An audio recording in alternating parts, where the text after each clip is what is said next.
Greetings, I'm Humphrey from Carnegie Mellon. Today, I'm here to present SimuLearn, a fast and accurate simulator to support morphing material design and workflows. The HCI community has recently become interested in using active materials to enable new modalities of interactions, but designing them is challenging because we need to account for their transformations. And that is why we need simulations in our design tools, but existing simulation methods each has their pros and cons, and there is a trade-off between speed and accuracy. On one end, parametric geometry ignores physical factors to achieve fast computation, and they are less accurate.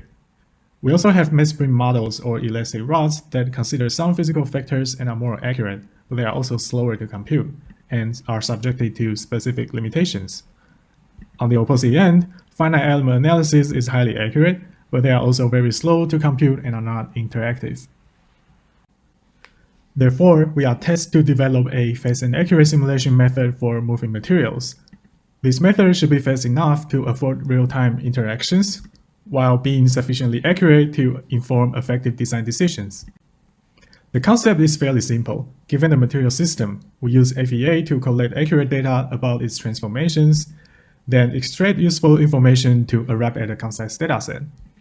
The dataset is then used to train machine learning models so that when the model is trained, it will be able to simulate fast and accurately, and we can use that simulator to make design tools.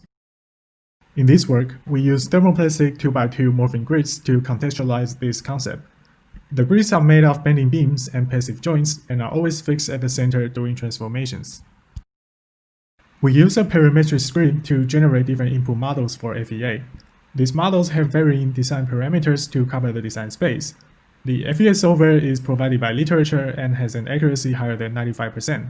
We collected more than 2,000 trials for training the final simulator. Raw FEA results are distilled into concise feature representations. The beams are represented in terms of their shapes, stress fields, and actuator designs, whereas the joints are only described by their shapes and boundary conditions because of their passiveness. We can also represent the grid's structure as an abstract graph, in which the joints are the nodes and the beams are the edges.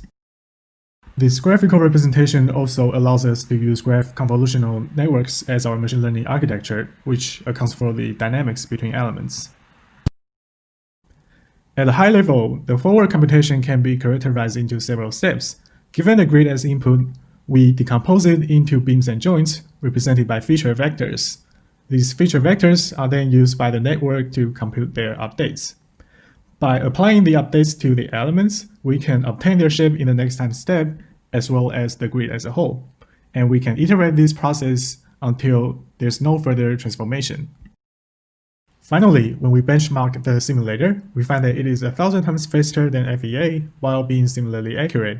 When compared to physical prototyping, SimuLearn is also 9,000 times faster and provides very accurate predictions. It is also highly parallelizable when running on the GPU. In design tasks, SimuLearn also allows us to extend design spaces to those that require high accuracy, and for workflows that require different levels of interactivity. In a forward design workflow, SimuLearn can help users to iterate and explore design options without waiting. In our joinery design example, the designer used our tool to visualize interlocking behaviors and created multiple design alternatives in a very short amount of time. We can also use SimuLearn in inverse design tasks by leveraging its speed and parallelizability. In our modular lampshade example, the design tool used finite difference methods to bring the shape-fitting errors to an acceptable range within 12 minutes, much faster than manual design would. We can also make optimization tasks more interactive by putting the user in the loop. In our aggregation table design, if the designer wants to modify the structure, the tool can offer candidate changes for the user to choose from, and the user can make decisions based on their aesthetic concerns. This way, the tool and the user can each take on what they are good at.